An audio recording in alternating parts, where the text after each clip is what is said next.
Whether you live in Seattle or Sydney, music affects the daily life of every single person on this planet. While everybody enjoys it, we do not realize that many of the tools that are used to understand music operate on a mathematical system. I'm going to be explaining about the presence of math in pitch and tone, and how the circle of fifths help musicians understand and organize keys, and the Overtone series, which is not as perfect as it first seems. Now some basic background needed to understand my topic. Music is composed of 7 alphabetically named notes repeating over and over again in different octaves. A note can be written a half step up or down using a sharp or flat symbol. These symbols can create E harmonic equivalents, or the same note or pitch written in different ways, such as E sharp and F flat. So now we can add the math. Music, just like everything else, forms patterns. These patterns can manifest themselves in many ways, from written beat to tuning and pitches. There's a reason a note like this sounds better than a note like this.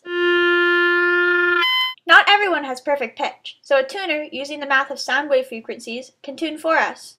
Also, without math, the way that we read and learn music will be much more complex. I'm going to use the circle of fifths, a tool for understanding music, to help explain this. Before we dive into the circle of fifths, here's some basic history. I'm sure we've all heard of this guy, probably through the famous Pythagorean theorem, but he also did a lot of work in music. Pythagorean is responsible for blueprinting the 12-tone scales that have dominated Western music. He was also responsible for figuring out the Overtone series. So the circle of fifths is usually represented in, you guessed it, a circle.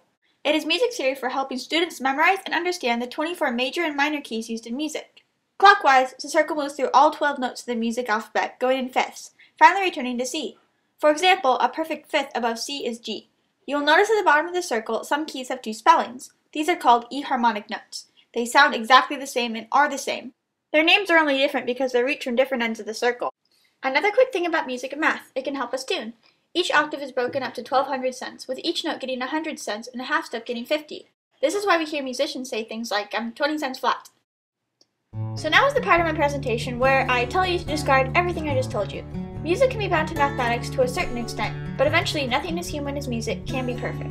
I'm talking about the overtones. So if I play a G on my clarinet, I will not only hear the G, but a bit of a D also, the overtone. If I blow really hard, I can bring the D to dominance over the G, because D is the perfect fifth of G. Or so we thought.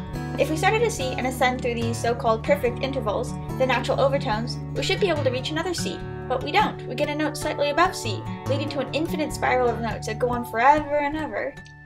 Good musicians will understand this, and not strive for mathematical perfection as much as creativity and innovation. Music is there to inspire, and while computers and mathematics have wormed their way into the art, it is still so entirely human. People may try to bind it into circles and octaves, but in reality, music is only as perfect as the people who play it.